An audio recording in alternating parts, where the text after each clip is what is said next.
Hello friends, welcome back. Simple, healthy and new recipes మీ ఆంధ్ర ఫ్యూజన్లో మీకోసం. ఈరోజు మనం దోసకాయ మటన్ ఎలా చేయాలో చూద్దాము. రెగ్యులర్గా మీరు దోసకాయ కూర పప్పులో కానీ లేకపోతే దోసకాయ టమాటా అలా చేసుకుంటారు కదా అండి. ఇది మటన్లో కూడా కలుపుకుంటే చాలా బాగుంటుంది, పుల్ల పుల్లగా కారం కారంగా. దీనికి ఫస్ట్ నేను 2 కేజీల మటన్లా తీసుకున్నాను. బాగా నీట్గా వాష్ చేసేసుకొని మటన్ని టెండరైజ్ చేసుకున్నాను మీట్ని. మీరు నా ఛానల్ చెక్ చేయండి, న్యాచురల్గా టెండరైజ్ ఎలా చేయాలి అనేది దానికి. అండ్ నేను దీనికి 2 మీడియం ఉల్లిపాయలు, పచ్చిమిరపకాయలు, దోసకాయ ముక్కలు సైజ్ చూశారు కదా ఎంత పెద్దగా కట్ చేసుకోవాలి. నేను ఇక్కడ 2 దోసకాయలు తీసుకున్నాను. అండ్ టమాటా 2 చిన్నవైతే 2, పెద్దదైతే 1. ఇప్పుడు నేను ఫస్ట్ మ్యారినేట్ చేసుకుంటున్నాను అండి.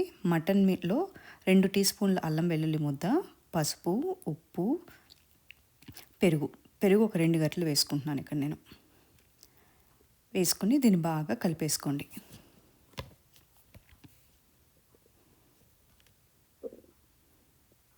ఇలా బాగా మిక్స్ చేసేసుకున్న తర్వాత దీన్ని ఒక 30 మినిట్స్ పక్కన పెట్టేసుకోండి. ఇప్పుడు ఒక కుక్కర్లో ఇలాగ ఆయిల్ పోసుకోండి. మీకు నాన్ వెజ్ కాబట్టి కొంచెం ఎక్కువే పడుతుంది. నేను ఇక్కడ ఒక 1/2 కప్ ఆయిల్ తీసుకుంటున్నాను ఇక్కడ నేను. ఏ నూనెనా పోసుకోవచ్చండి. యూజువల్గా మనకి సన్ఫ్లవరు, సెసమీ ఆయిల్ బాగుంటుందంటారు నాన్ వెజ్లోకి, బట్ మీరు ఏదన్నా వాడుకోవచ్చు. అండ్ ఇలాగ మసాలా దినుసులు, యాలకులు, దాల్చిన చెక్క, లవంగాలు వేసుకున్నాను నేను. ఇది మీకు నోటుకు తగులుతాయి అనుకుంటే ఇలా వేయించేసి తీసేసుకోండి, పక్కన పెట్టేసుకోండి. నేనైతే ఉంచేస్తున్నాను, ఆ ఫ్లేవర్ బాగుంటుంది. ఇప్పుడు ఉల్లిపాయ, పచ్చిమిరపకాయ వేసేసి ఇలాగా ఒకసారి నూనె ఆ మసాలా దినుసులు కలిసేటట్టు కలపండి. ఇప్పుడు నేను ఉప్పు వేసుకుంటున్నాను. మీకు ఎంత తగినంత ఉప్పు మీరు వేసుకోండి.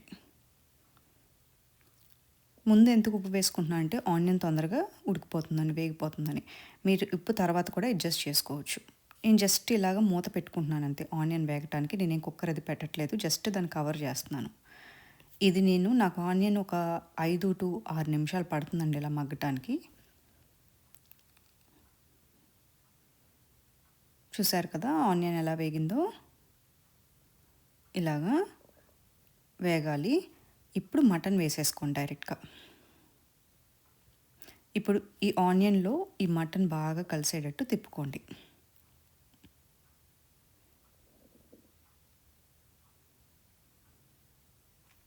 ఒక్కసారి మటన్ మొత్తం ఇలాగా కలిపేసుకున్న తర్వాత దీన్ని ఇప్పుడు మీరు హై ఫ్లేమ్లో పెట్టి, మీడియం టు హై ఫ్లేమ్లో పెట్టి మటన్ని వేగనివ్వాలండి. బాగా ఇలా వాటర్ అంతా పోవాలన్నమాట, బాగా కంప్లీట్గా వాటర్ అంతా పోయే వరకు దీన్ని వేయించండి. దానివల్ల ఏంటంటే పచ్చివాసన పోతుంది.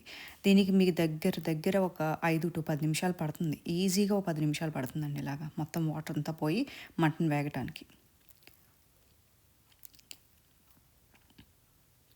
చూసారు కదా, నాకు మటన్ బాగా వేగింది. ఆయిల్ కొంచెమే ఉంది, కొంచెం వాటరు, ఎక్కువ లేదు. ఈ వాటర్ పర్లేదు. దీన్ని ఇప్పుడు కుక్కర్ పెట్టేసేయండి మీరు. ప్రొసీజర్ని జాగ్రత్తగా చూడండి, ఎందుకంటే ఇది రెగ్యులర్ మీరు మటన్ కర్రీ చేసేదానికన్నా కొంచెం డిఫరెంట్. ఇప్పుడు దీన్ని జస్ట్ ఒక్క విజిల్ రానివ్వండి అంతే, ఒకే ఒక్క విజిల్. ఇప్పుడు ఒక్క విజిల్ వచ్చిన తర్వాత ఇలాగా తీసేసి బాగా ఒకసారి కలుపుకోండి.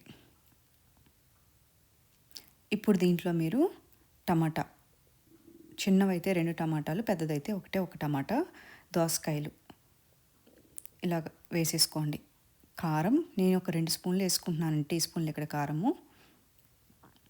ఎందుకంటే నాన్ వెజ్ కూర కదా, కొంచెం కారం ఉంటే బాగుంటుంది. మీరు తక్కువ తినేటట్టయితే కొంచెం స్పైస్ లెవెల్ తగ్గించుకోండి. ఇది బాగా మిక్స్ చేసేసుకోండి.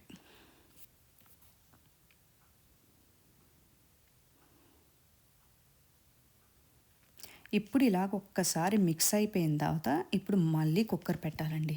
కుక్కర్ పెట్టి జస్ట్ ఒక్క విజిల్ మాత్రం రానివ్వాలి. ఇందాక ఒక విజిలు, ఇప్పుడు ఒక విజిలు అంతే. ఇది నేను స్టీల్ కుక్కర్ వాడుతున్నాను కాబట్టి విజిల్స్ ఎక్కువ పట్టవు దీనికి.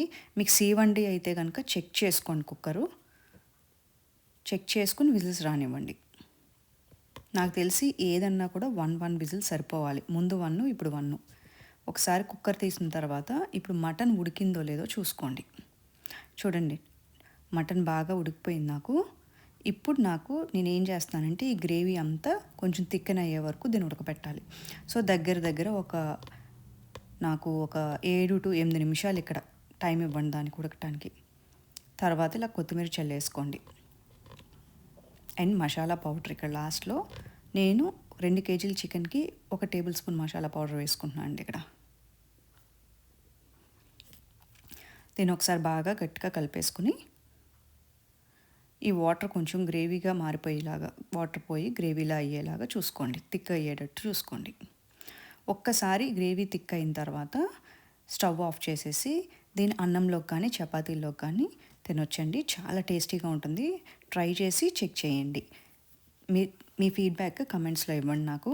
Thank you very much for watching అండి.